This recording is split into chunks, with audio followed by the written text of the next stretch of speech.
काय काय चाललंय आमचं काय काय झालंय तुझ्या घरामध्ये का चोरी करायला आले का डाका टाकायला आले? तुझ्या घरी काही चोरी करत नाही, काही डाका टाकत नाही. थोडा भाकरीचा पुटका देखील जात आहे. ए बाई काय येड लागलंय का? इकडे भाकरी नाही मिळत. काय मिळते मग? बर्गर मिळतो, पिझ्झा मिळतो, झालंच तर वडा पाव मिळतो. बघ भाऊ, वडापाव देईल म्हणतोय. मला खरं सांग भाऊ, वडापाव खाऊन आतपाव झालेले लेकरू देशाचा भार सांभाळ. नाही द्यायचं तर नको देऊ, पण मी काय म्हणते ते ऐकून तर घेशील की नाही? फुकट आहे, फुकट असलं तर घेईन म्हणताय ऐकून. म्हणतात ना भाऊ, इकडचं असलं तर घेई ना कोणी, आणि फुकटचं असलं तर बापले दोन्ही.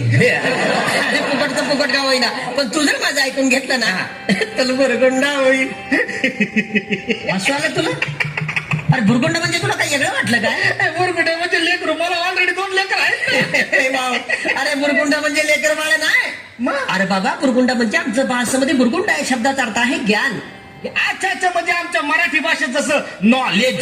तुला ज्ञान होईल की 4 युगाने 10 अवतार आमच्या तरध्यामध्ये असतात.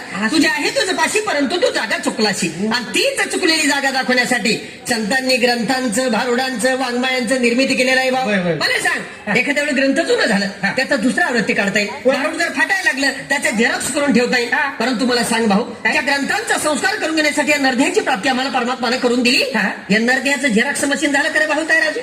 नाही. म्हणून म्हणतोय मी की तू जर माझं ऐकलं ना तर बुरगुंडा होईल भैया गे, बुरगुंडा होईल.